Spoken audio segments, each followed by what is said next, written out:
Hello and welcome to the Week 6 Waiver Wire edition of Fantasy Smack Talk. I'm Dustin. Let's get right into the list of guys who we think are must-adds in all leagues.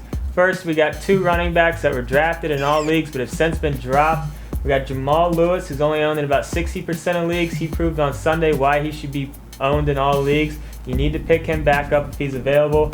And Derek Ward's only owned in about 65% of leagues. He's been given up on by a lot of owners, but we don't think it's quite time yet. We do think he is going to have some fantasy value at some point in the season. Pick him up, stash him on your bench, see if he can turn it around. Now we got a couple receivers. First is Eddie Royal. He's only owned in about 60% of leagues right now. He had 10 catches for 90 yards. Breakout game for him this year. Hopefully he can keep that going. He needs to get picked up in case he does keep it going. Then we got Macklin for Philly. Now we do want to put out a little bit of caution with him. I would not use a good waiver number on him. It's yet to be seen how much he's going to factor in when Kevin Curtis comes back. We do think he is going to have an increased role, but we don't know if we'd use a top 3 waiver on him. Now as far as the defense you can pick up this week, if you don't like your defensive matchup, Green Bay against Detroit. Green Bay's at home. They're only owned in about 70% of leagues. I think Green Bay's a good pickup and play for this week.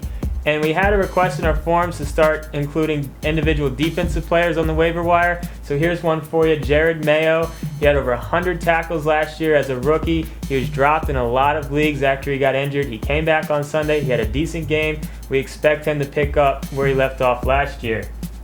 Now let's get into some guys we think you should add in deeper leagues. Let's start with Torrey Holt. He's owned in about 70% of leagues. He had a decent game on Sunday. But remember, Mike Sims-Walker was held out because of disciplinary actions. So don't expect Sunday-type numbers for every week from Holt, but he is worth an add in some deeper leagues. Then we got Miles Austin. I just want to pat myself on the back. I picked him as the sleeper of the week on the Sunday show, but we wouldn't go crazy after picking up Austin either. They have a bye week this week, which means Roy Williams is going to be back for the next game. We do think he has an increased role even when Williams comes back, but we wouldn't use a good waiver number on Austin, but he is worth an add in deeper leagues.